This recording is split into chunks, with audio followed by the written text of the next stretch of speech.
Hey guys, welcome to the Liberal Hive Mind, a channel solely focused on exposing the abundant hypocrisy of the left. Okay, so let's continue with our election analysis here. And in this video, we're going to cover some polls, of course. We'll look at some numbers. There's one very interesting poll in particular that I'd like to get into. But before we get into any of the data, I want to focus just on perception and campaign strategy. How far are we from election day? Just a little bit over 2 weeks? At this point, what's the goal? Is it to convince people to vote for you? Maybe a little bit. But I'd say a campaign's focus at this point, this late in the election, is less about trying to convince people and more about enthusiasm, actually mobilizing people to go and vote. Usually this far in the election cycle, most people have already made up their mind. And so I think it becomes less about rhetoric and more about hype and enthusiasm, motivation. And now thinking of that, here's where I start to see Kamala Harris, lagging behind a little bit. She's still trying to convince people. She's still altering her strategy. And most importantly, she's still in damage control mode. Meanwhile, Donald Trump really isn't talking about ideas that much, isn't really focused on Kamala Harris that much or differentiating himself. He's just engaging in retail politics, getting out there, dominating the headlines, and meanwhile Kamala Harris is struggling, lagging behind, and still acting as if we're early in this election. Like I stated, she's focused on strategy pivots, like going from I'm the joy candidate to I'm the angry fear-mongering candidate. Donald Trump's this, Donald Trump's literally Hitler, threat to our democracy. Their strategy pivoting, and stuck, of course, engaging in damage control. Let's have a conversation. Let's continue to paint the picture, or I guess display the contrast. We got some stuff to get into, so let's roll the tape. All right, folks. So pretty much as I was saying in the intro, Donald Trump feels like he's in the end game of his campaign. He's finishing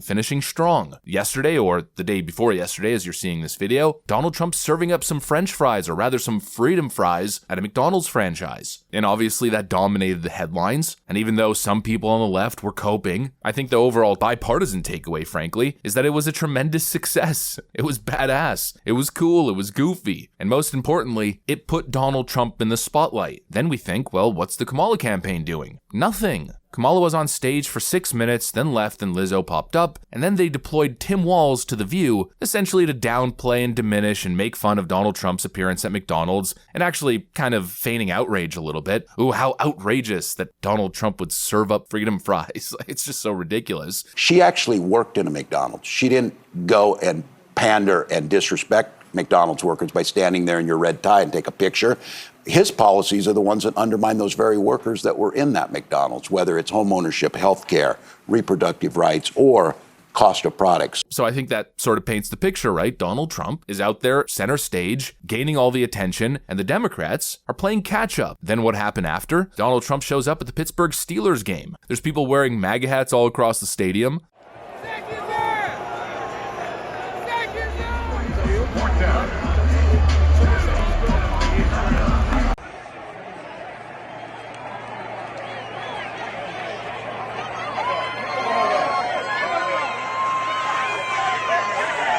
Then, of course, Donald Trump gets his typical moment in the spotlight.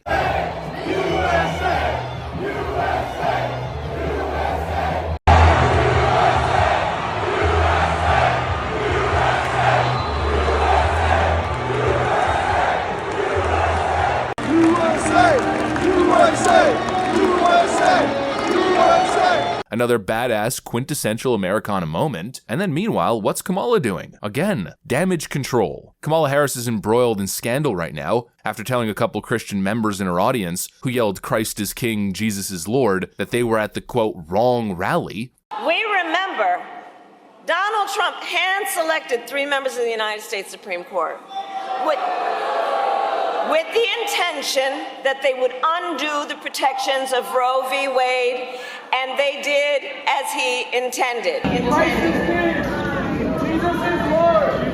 Oh, you guys are at the wrong rally. Kamala Harris is now stuck attempting to fix the problem. What does she do? Well, I've insulted the largest religious group in the nation. I guess it's time to show up at a church.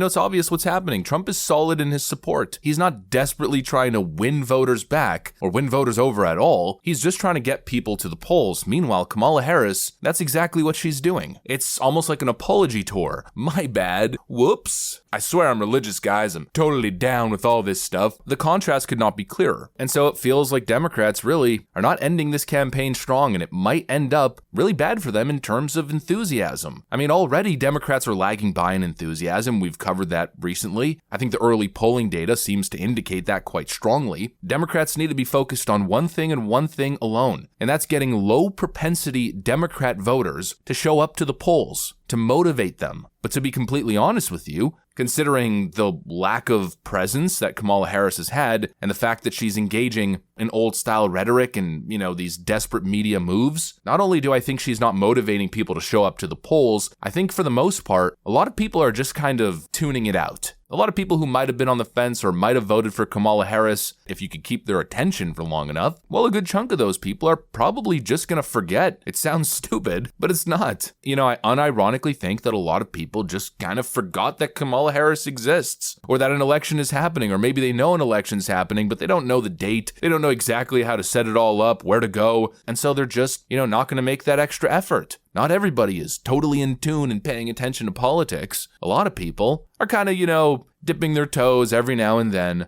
and you have to keep those people engaged, entertained, and motivated if you expect them to show up. It's low propensity voters. Well, what's Kamala Harris doing to motivate people to go to the polls? Nothing. Instead, she's piggybacking off of Usher and Lizzo, which of course speaks to the Instagram and TikTok folk who follow all these celebrities and every move that they make, who suffer from celebrity worship syndrome. But regular people, it's not going to do anything. They want to see her, not Usher, not Lizzo, or Beyonce, or Taylor Swift. Kamala Harris is the one running for president, and she's supposed to be the one making noise and doing incredible media appearances and gimmicky appearances like Donald Trump's doing, stuff that just pops up, goes viral online, and people say, oh, look, that's cool. Oh, it's Donald Trump running for president. Maybe I should go vote. But it just isn't happening. And so what it feels like to me is like the Kamala campaign is just too far behind. They're lagging behind, and their strategy is frankly horrible. They're responding to Donald Trump instead of setting the tone and setting the message. And they're doing it in such arrogant and demeaning fashion. They're going back and having to engage in these damage control events in an effort to undo the harm that Kamala Harris essentially did to her own campaign. It feels like they've completely lost any and all momentum. They're going backwards, and Trump, like I keep saying, the Trump train is chucking on along here at full velocity, full speed ahead, hopefully straight to the frickin' White House, leaving Kamala Harris miles behind